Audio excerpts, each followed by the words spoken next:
जय हिंद साथियों। तो यहाँ पर हम आपके लिए पेपर कोड बीपीसीएस 188 सामाजिक मनोविज्ञान का अनुप्रयोग की ये पहली क्लास लेकर आए हैं, जिसमें हम लोग कुछ इंपॉर्टेंट क्वेश्चंस को डिस्कस करेंगे जो आपके पीवाईक्यू यानी कि प्रीवियस ईयर पूछे गए थे। तो आप लोग इस क्लास को पूरा एंड तक देखिएगा। अगर आपको ये क्लास पसंद आती है तो वीडियो को लाइक एंड चैनल को सब्सक्राइब करना मत भूलिएगा, जिससे आने वाली क्लास की नोटिफिकेशन आपको मिल जाएगी।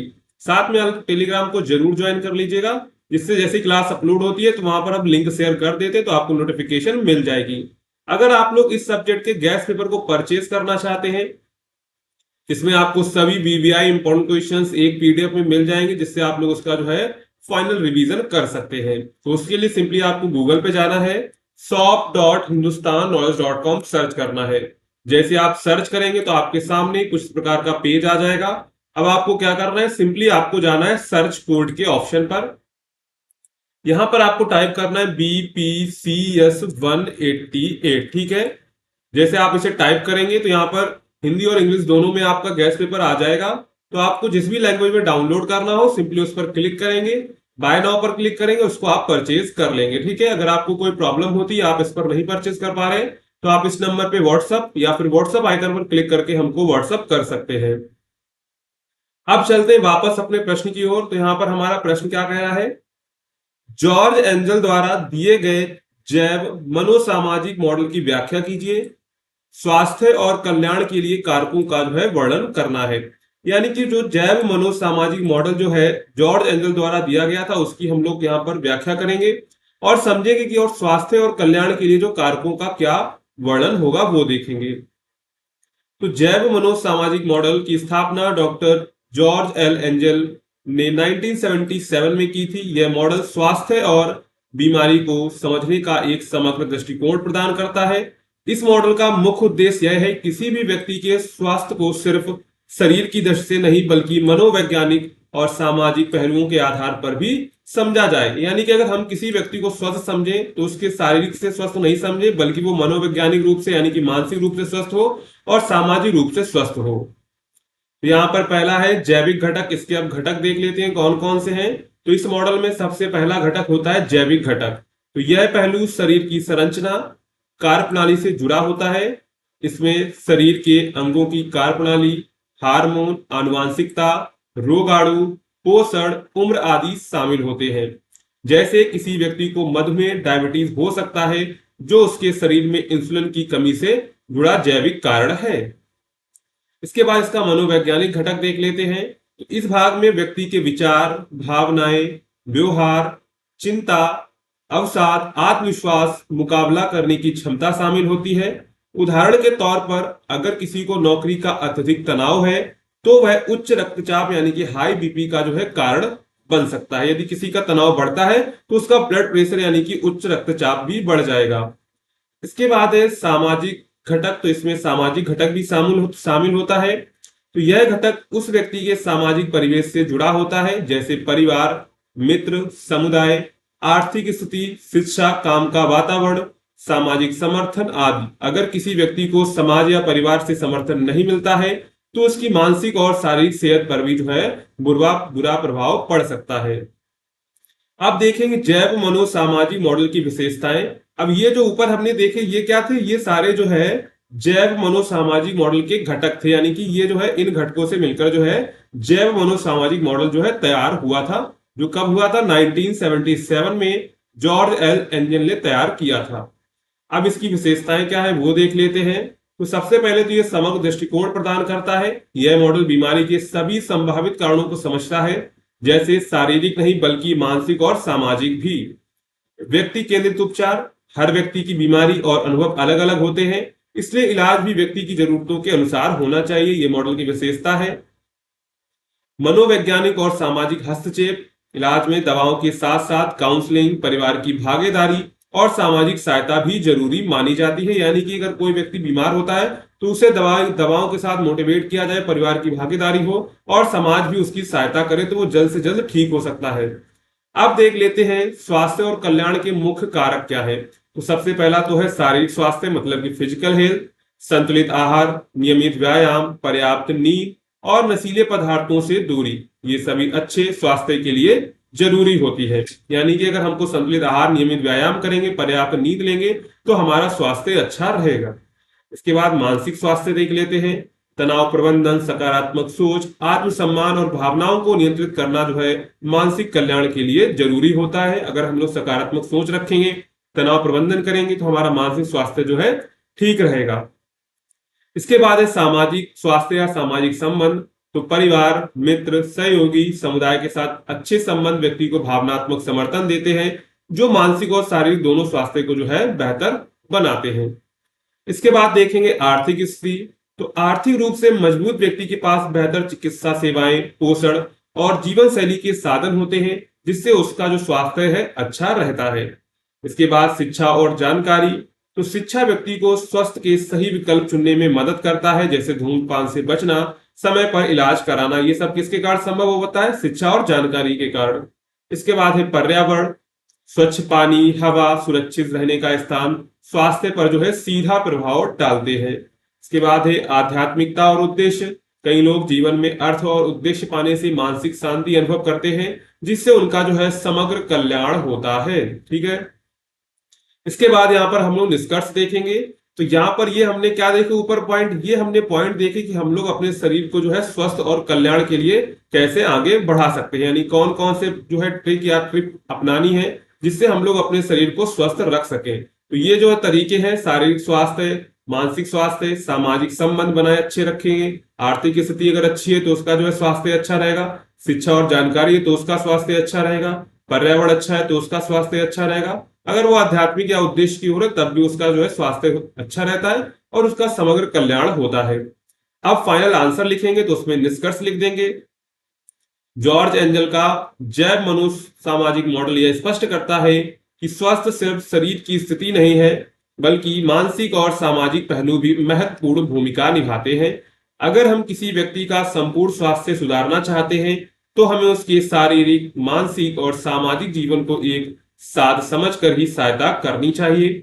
यह मॉडल चिकित्सा जगत में क्रांतिकारी सोच लेकर आया है, जिसने केवल बीमारी से आगे बढ़कर पूरे व्यक्ति को केंद्र में रखा है। यानी कि हमें सिर्फ जो है क्या करें, ये जो मॉडल था इससे क्या हो, केवल बीमारी को ना छोड़कर पूरे व्यक्ति के जो है समग्र विकास को ध्यान में रखा है। मतलब कि सामाजिक विकास, आर्थिक विकास और जो है मानसिक विकास को सभी को जो है एक केंद्र में रखा है। आप देखते हैं यहाँ पर दूसरा प्रश्न क्या है। दूसरा प्रश्न है मानसिक स्वास्थ्य समस्याओं के उपचार एवं रोकथाम का वर्णन कीजिए।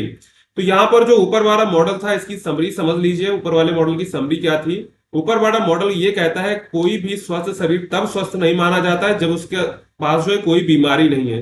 स्वस्थ तभी शरीर माना जाएगा जब उसमें कोई मानसिक बीमारी ना हो, ना कोई सामाजिक बीमारी हो और जो है शारीरिक बीमारी भी नहीं होनी चाहिए। अगर ये तीनों चीजें नहीं है तो वो व्यक्ति जो है स्वस्थ माना जाएगा। बस यही इसके घटक दिए गए थे, जैविक घटक, मनोवैज्ञानिक घटक, सामाजिक घटक। इसके बाद इसकी विशेषताएं हमने देखी। इसके बाद यहाँ पर जो है हम लोग स्वस्थ और कल्याण कैसे रह सकते हैं, तो वो शारीरिक स्वास्थ्य, अच्छा भोजन करके, तनाव प्रबंधन करके, समाज में अच्छे व्यवहार स्थापित करके, आर्थिक रूप से मजबूत होके और शिक्षा और जानकारी पाके, पर्यावरण को क्लीन रखे, स्वच्छ रखे और आध्यात्मिकता की ओर बढ़ के। इसके बाद यहाँ पर हमने निष्कर्ष देखा। अब देखते हैं यहाँ पर दूसरा प्रश्न क्या है। मानसिक स्वास्थ्य समस्याओं के उपचार एवं रोकथाम का वर्णन कीजिए। यानी कि मानसिक स्वास्थ्य की समस्याएं कौन कौन सी हैं, उसके उपचार देखेंगे और उसका रोकथाम देखेंगे। तो मानसिक स्वास्थ्य का तात्पर्य है हमारे सोचने, महसूस करने और व्यवहार करने की क्षमता से है। यह हमारे जीवन की गुणवत्ता, संबंधों और कार्य क्षमता को प्रभावित करता है।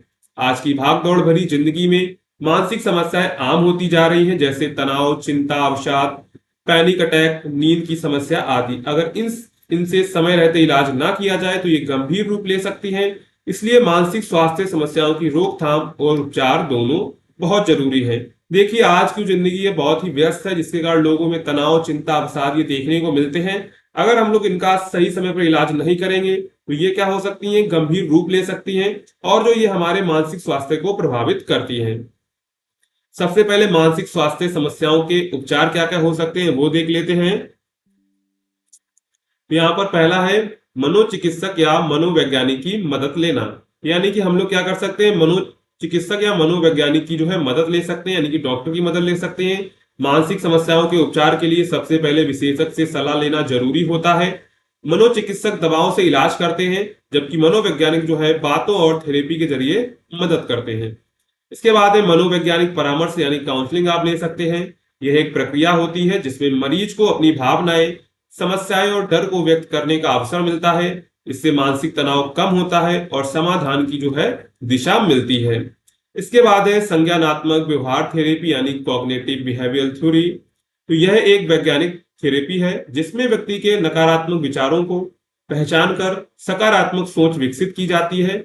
यह अवसाद, चिंता और भय जैसी समस्याओं में उपयोगी होती है। इसके बाद है दवाओं द्वारा इलाज। तो यदि मानसिक समस्या गंभीर हो तो डॉक्टर दवाएं देते हैं, जैसे एंटी डिप्रेसेंट, एंटी एंजाइटी आदि। ये दवाएं मस्तिष्क के रसायनों को संतुलित करने में मदद करती है। इसके बाद है योग, ध्यान और प्राणायाम। तो इन तकनीकों से मन शांत होता है, तनाव कम होता है, आत्मविश्वास बढ़ता है। रोजाना योग व ध्यान करने से जो है मानसिक संतुलन बना रहता है। इसके बाद यहाँ पर देखेंगे समर्थन समूह। ऐसे समूह में लोग अपनी समस्याएं और अनुभव साझा करते हैं, जिससे उन्हें लगता है कि वे अकेले नहीं है। यह सामाजिक सहयोग का अच्छा माध्यम है। समर्थन समूह होते मतलब कि 4-5 लोगों का ग्रुप होता है, वो एक दूसरे में अपनी बातें साझा करते हैं, तो उनको लगता है कि वो अकेले नहीं है। इसके बाद मानसिक स्वास्थ्य की समस्याओं की रोकथाम कैसे की जा सकती है। तो सकारात्मक आपको सोच बनाए रखनी है। अपना है तनाव प्रबंधन करना, यानी कि तनाव को पहचाने और उसे कम करने का उपाय करें, जैसे शौक विकसित करना, समय पर नींद लेना, व्यायाम करना और आराम करना। सामाजिक संबंध मजबूत करना मतलब परिवार एवं दोस्तों से जुड़ाव महसूस करना। नियमित दिनचर्या अपनाना मतलब कि नींद, भोजन, काम का नियमित समय से करना। मानसिक संतुलन बना रहता है। डिजिटल डिटॉक्स मतलब कि mobile, social media, screen time को सीमित करना जरूरी है। बहुत अधिक समय से ऑनलाइन बिताने से मानसिक थकान और तनाव बढ़ सकता है। इसके बाद शराब व नशीली पदार्थों से दूर रहें। इनका सेवन मानसिक स्थिति और को खराब कर सकता है, इसलिए इससे बचाव करना मानसिक स्वास्थ्य के लिए जरूरी है, क्योंकि इनका सेवन करने से आपकी जो मानसिक स्थिति है वो खराब हो सकती है। इसके बाद क्या करेंगे, इसके बाद यहाँ पर हम लोग निष्कर्ष लिखेंगे। तो मानसिक स्वास्थ्य उतना ही जरूरी है जितना कि शारीरिक स्वास्थ्य है। अगर समय रहते मानसिक समस्याओं की पहचान कर ली जाए और सही उपचार लिया जाए तो व्यक्ति सामान्य और खुशहाल जीवन जी सकता है। साथ ही जीवन शैली में थोड़े बदलाव कर समय पर आराम और सामाजिक सहयोग लेकर इन समस्याओं से बचा जा सकता है। मानसिक स्वास्थ्य को प्राथमिकता देना आज की आवश्यकता है। देखिए, अगर हम लोग मानसिक जो बीमारी है उसको समय चलते अगर पहचान लेते हैं, उसका उपचार कर लेते हैं, तो जो है हम अपने सामान्य जीवन में वापस लौट सकते हैं। अगर आपने उनको समय रहते नहीं पहचान पाया तो वो आप आगे चलकर आपकी जो एक गंभीर समस्या बन सकती है, जो आगे चलकर आपको जीवन में बहुत कठिनाइयां देने वाली हो सकती है। इसके बाद चलते यहाँ पर हमारा तीसरा प्रश्न है। तो तीसरा प्रश्न क्या कह रहा है, समाज पर समाज मनोविज्ञान के अनुप्रयोग की व्याख्या कीजिए। तो यहाँ पर अभी तक हमने 2 क्वेश्चंस को कवर कर लिया है। अगर आपको क्लास पसंद आ रही हो तो वीडियो को लाइक जरूर करिएगा और कमेंट करके जरूर बताइएगा आपको क्लास कैसी लगी। तो समुदाय पर समाज मनोविज्ञान के अनुप्रयोग की व्याख्या करनी है।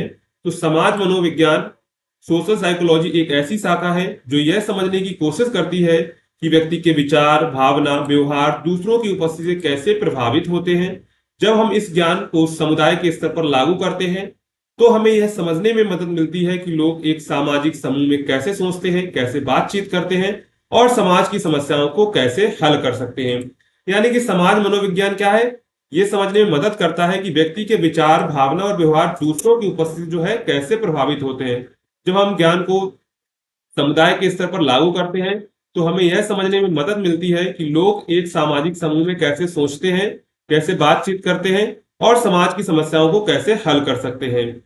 समाज मनोविज्ञान के सिद्धांतों और अवधारणाओं का उपयोग करके समुदाय की संरचना, उसमें मौजूदा संबंधों और सामाजिक समस्याओं को बेहतर तरीके से समझ सकते हैं और उनके जो है हम लोग समाधान ढूंढ सकते हैं। तो सबसे पहला है सामाजिक पहचान और सामूहिकता। तो समाज मनोविज्ञान बताता है कि हर व्यक्ति को खुद एक समूह का हिस्सा मानता है, जैसे कि जाति, धर्म, भाषा या राष्ट्रीयता। यानी कि जो कोई भी व्यक्ति है वो किसी ना किसी समूह को अपना हिस्सा मानता है, क्योंकि वो जाति के आधार पर बटे होते हैं, धर्म के आधार पर बटे होते हैं और राष्ट्रीयता के लिए तो वो एक साथ होते ही है। जब व्यक्ति को यह पहचान मिलती है कि वह किसी समुदाय का हिस्सा है तो वह उस समुदाय के लिए जिम्मेदारी महसूस करता है। जैसे उसको लगता है कि हम भारत के नागरिक हैं तो क्या करता है, उसके लिए, भारत के लिए उसकी जिम्मेदारी बनती, उसको जिम्मेदारी महसूस होने लगती है। इससे समुदाय में एकता और सहयोग बढ़ता है। जब किसी गांव में लोग खुद को एक परिवार मानते हैं तो वे दूसरों की मदद करने को अपना कर्तव्य समझते हैं। यानी कि जब गांव में दूसरे लोग एक पूरे गांव को एक परिवार मानते हैं तो वो उनकी सहायता करते हैं, वो उनकी सहायता करते हैं और वो उनकी सहायता करते हैं। इसके बाद है समूह व्यवहार, मतलब कि ग्रुप बिहेवियर।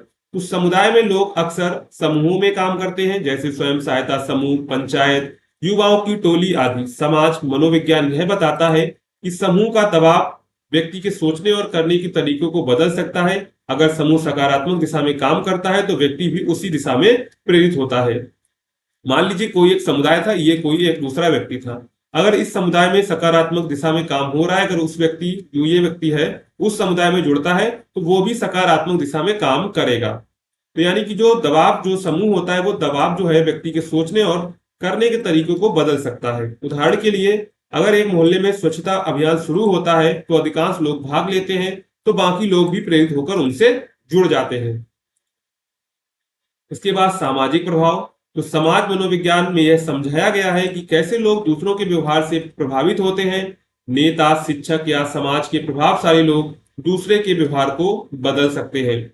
अगर एक शिक्षक गांव के बच्चों को पढ़ाई के लिए प्रेरित करता है तो धीरे धीरे पूरा समुदाय शिक्षा को जो है महत्व देने लगता है।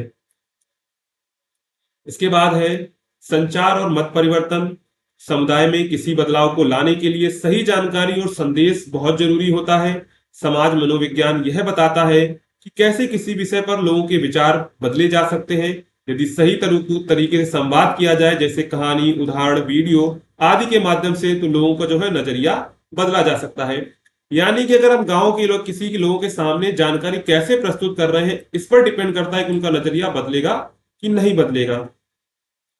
जैसे परिवार नियोजन, टीकाकरण या महिला सशक्तिकरण के लिए जब जागरूकता अभियान चलाए जाते हैं तो समाज मनोवैज्ञानिक रणनीतियों का प्रयोग किया जाता है। इसके बाद है संघर्ष समाधान, कॉन्फ्लिक्ट रेजोल्यूशन। समाज में कई बार जाति, वर्ग, भाषा या धार्मिक मतभेद के कारण संघर्ष होते हैं। समाज मनोविज्ञान हमें यह सिखाता है कैसे हमें संवाद करना है, सहानुभूति और सहयोग के जरिए इन समस्याओं को सुलझाया जा सकता है। उदाहरण के लिए, यदि दो समुदायों में पानी के उपयोग को लेकर विवाद है तो समझदारी से बातचीत, समस्या का विश्लेषण और जो है मिल बैठकर समाधान निकालना समाज मनोवैज्ञानिक का ही देन है। इसके बाद देखते हैं सामाजिक सहायता, मतलब कि सोशल सपोर्ट।